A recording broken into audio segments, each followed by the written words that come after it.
De retour dans l'Africa Newsroom pour la deuxième partie, nous sommes toujours en compagnie de Raphaël Goma, enseignant-chercheur et de notre éditorialiste Alfred Chongo. Et un invité nous a rejoint, il s'agit de Francis Nzassa Ekassa. Vous êtes conseiller aux grands travaux du ministère de l'Aménagement du Territoire et de la Délégation générale aux grands travaux du Congo. Bienvenue. Merci. Bonsoir. Tout de suite, le dossier du jour.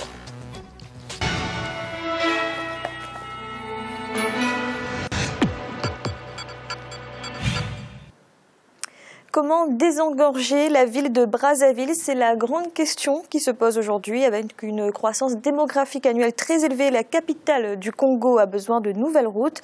Plusieurs projets ont été lancés, notamment dans le cadre du programme de municipalisation accélérée. Un reportage de notre correspondant Prince Bafolo.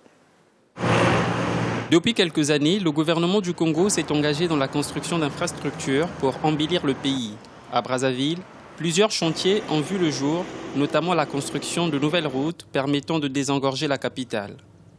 Jusqu'en 2008, les voies d'accès étaient quasiment les mêmes, alors que le parc automobile de la capitale a augmenté. Il en va de même pour le nombre d'habitants de Brazzaville, avec plus d'1 500 000 Brazzavillois. Donner accès à la banlieue, ouvrir le maximum de voies pour décongestionner la circulation, c'est le défi de pouvoir public aujourd'hui, d'où ces multiples projets en cours. Parmi ces projets figure la construction de la route de la Corniche, une artère qui partira du pont du Doué, plus au sud de la capitale, jusqu'à la périphérie nord de Brazzaville.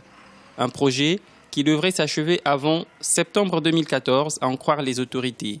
À Brazzaville, les populations attendent avec impatience la mise en service de cette artère qui va permettre de réduire considérablement les embouteillages et d'accélérer les activités.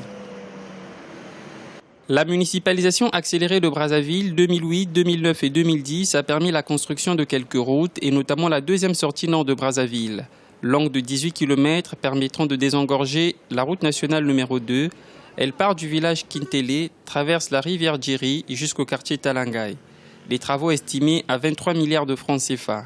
Ouverte à la circulation en octobre 2003, la route Nkombo-Mukondo est une autre issue de sortie pour les populations des quartiers nord de Brazzaville. Dans la capitale, plusieurs routes ont été construites ou réhabilitées. Pourtant, circuler à Brazzaville n'est toujours pas chose facile. C'est comme une maison qui est faite pour 10 personnes et on y met 100 personnes.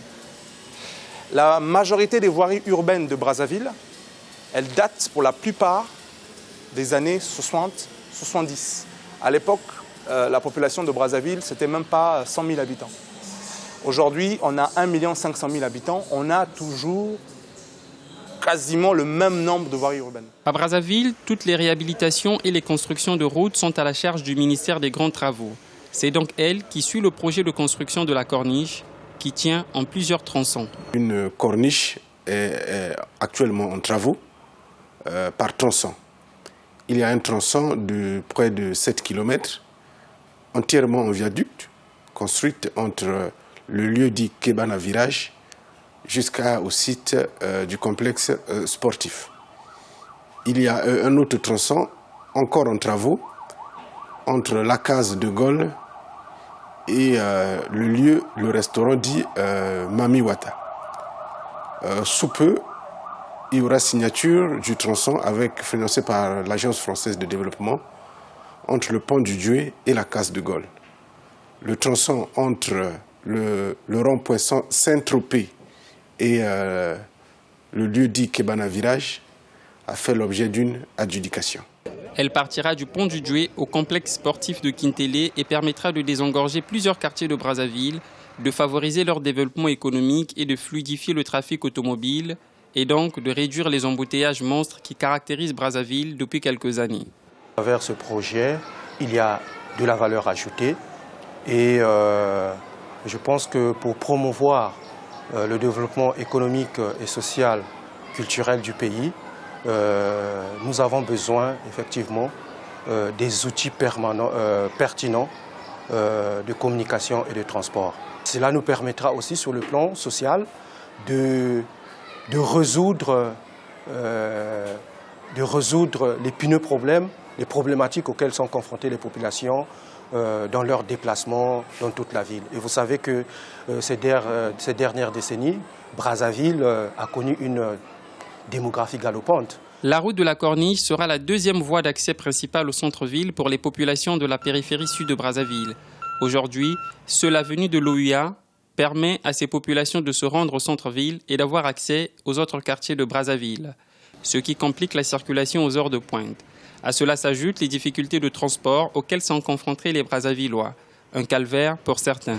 Nous rencontrons pas mal de difficultés pour se rendre, pour certains, dans leur lieu de travail et pour d'autres à l'école, parce que tout simplement, il y a une forte congestion sur le trafic routier, parce qu'il n'y a pas d'autres alternatives routières, ce qui fait que nous sommes obligés de nous lever très tôt, à 5 h du matin, et vous faites pratiquement 1h30 ou 2h30 de route. La route de la Corniche, ça sera un ouf de soulagement, parce que ce qui est sûr, ça va décongestionner le trafic routier. En visite sur le chantier de cette route de la Corniche en juin dernier, le ministre délégué aux grands travaux, Jean-Jacques Bouya, s'est dit satisfait de l'avancement de ces travaux et veut croire au respect des délais fixés. D'après le ministère des Grands Travaux, ce chantier sera livré avant les Jeux africains qui se dérouleront à Brazzaville en septembre 2015. Somme toute, la mise en circulation de cette artère représentera une plus-value pour Brazzaville. Ça peut générer des gains financiers, des retombées économiques à travers la création des milliers d'emplois directs et indirects.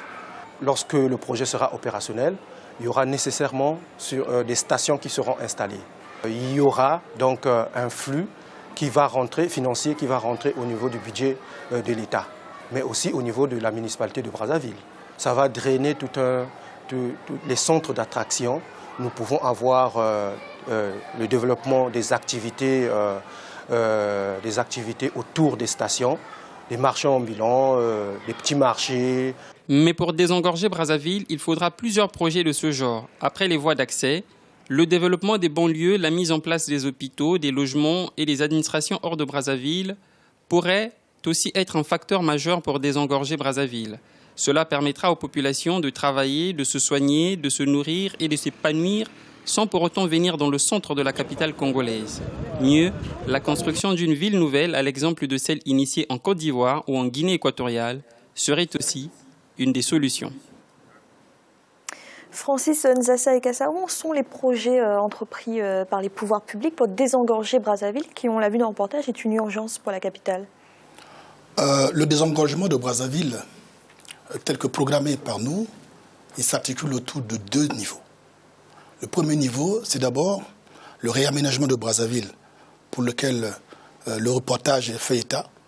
Il s'agit notamment de réhabiliter les anciens axes routiers, de construire les nouvelles artères et ensuite de créer des pôles, de jeter les bases des infrastructures de proximité dans divers quartiers, notamment le quartier de Filou, les quartiers de Talangaï, de Kintélé, les quartiers périphériques. Et ces infrastructures sont en cours d'être exécutées. Par ailleurs, pour désengorger Brazzaville, il n'y a pas que ces projets-là. Il y a aussi la vision que nous avons sur la base de la loi d'aménagement du territoire, c'est de créer des pôles de développement. Et ces pôles de développement sont pour nous les plus immédiats, c'est Kintélé. Une ville nouvelle sera créée à Kintélé, là où se construit actuellement l'université Denis Sassou Nguesso, avec un programme immobilier important et sur la base d'un plan d'aménagement qui existe. Il y a aussi la zone industrielle de Maluku, à environ 65 km, où déjà il y a 20 usines, et il sera également construit une cité pour les travailleurs, avec des aménagements et des infrastructures de base, des infrastructures de proximité qui seraient installées. Et à côté de cette zone industrielle, il est prévu aussi la zone économique spéciale. Cette zone économique aussi, à vocation agro-industrielle, sera également dotée d'infrastructures pour les habitations, pour les activités humaines. Mais la municipalisation accélérée a permis de doter aujourd'hui la ville de Kinkala d'infrastructures de base qui font que la ville de Kinkala participe également à la fixation de la population pour que celle-ci ne vienne pas engorger Brazzaville. Je vais ajouter un élément important. en ce qui concerne les accès à Brazzaville, nous avons un challenge qui est septembre 2015.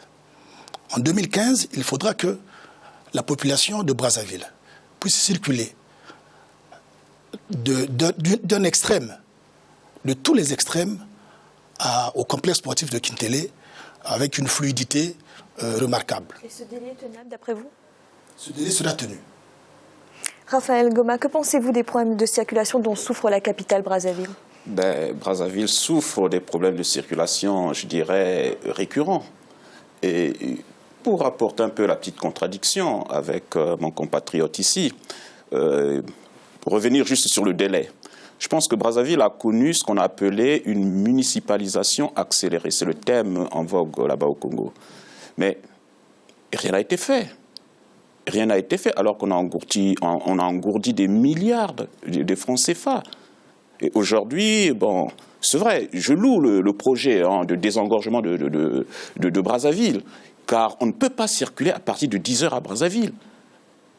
Il y a un problème tel que Brazzaville nécessite vraiment un nouveau plan d'urbanisation. Et moi, je pense toujours que le développement urbain doit être transversal et multisectoriel.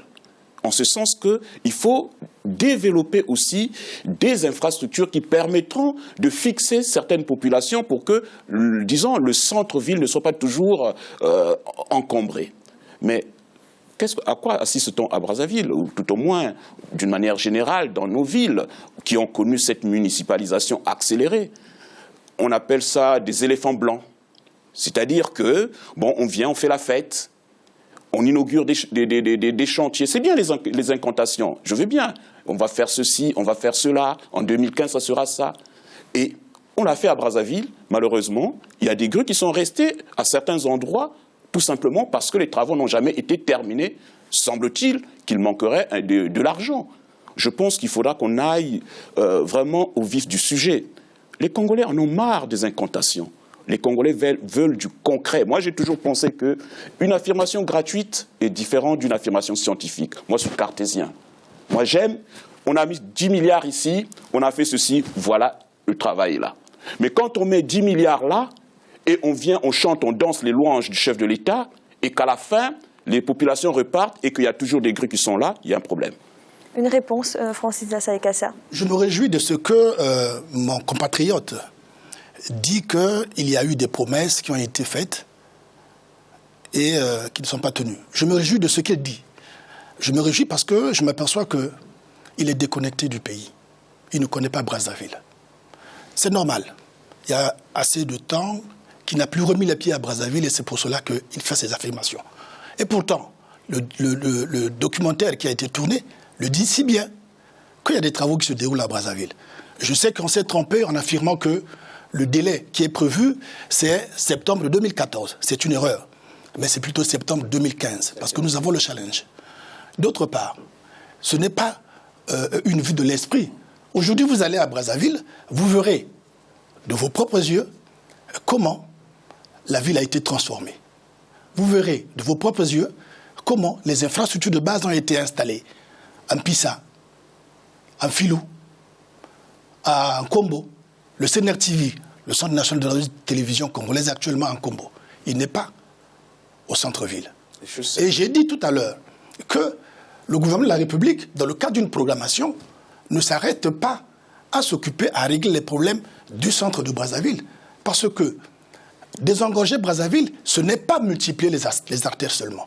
Ce n'est pas multiplier les infrastructures dans Brazzaville. C'est aussi créer des infrastructures en dehors de Brazzaville pour fixer la population. Et c'est ce qui se fait actuellement à travers la municipalisation accélérée, à travers les zones économiques spéciales qui voient le jour. Et ce n'est pas une vue de l'esprit. Aujourd'hui, il y a une vingtaine d'usines qui sont prêtes dans la zone industrielle de Brazzaville. Vous pouvez me les citer, les vingtaines d'usines? Il y a une vingtaine d'usines. Comme vous le voulez bien, je peux vous citer quelques-unes. Il y a l'usine de fabrication de PVC, grâce à laquelle, aujourd'hui, nous réalisons un programme eau pour tous au niveau de tout le territoire national avec la construction de 4000 forages.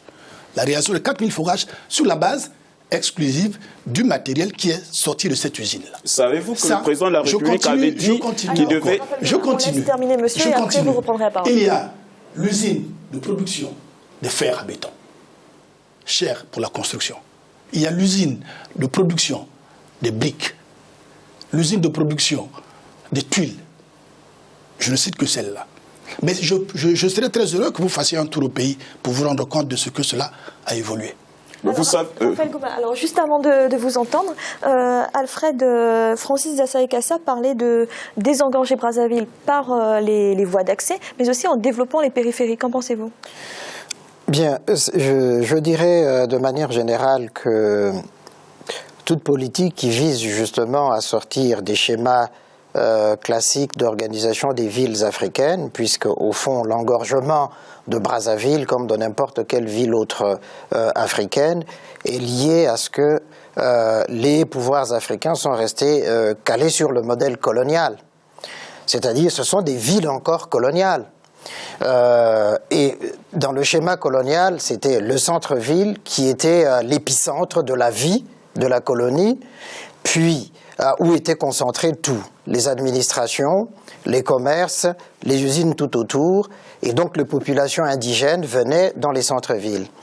Et depuis les indépendances, les pays africains n'ont pas compris qu'il fallait changer cette logique-là. La tentative effectivement de désengorgement par la construction des infrastructures routières ou par la construction des centres de pôles économiques tout autour va dans le bon sens, mais ça n'est pas suffisant.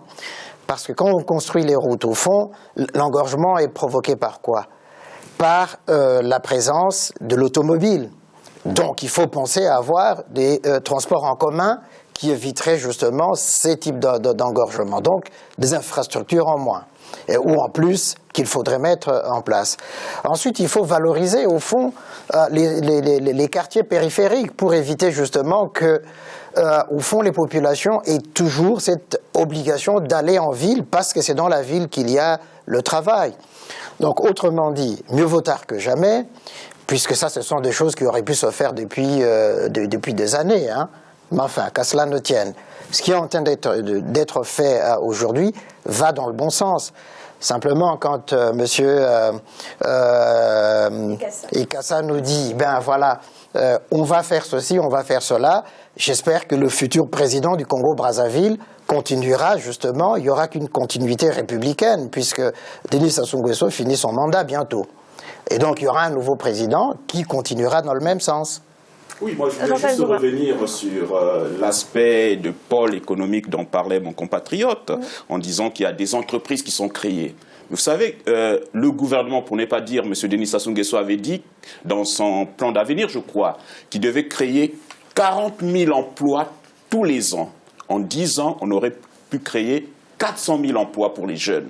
Mais aujourd'hui, le taux de chômage est à 60% au Congo. Bon, j'en passe.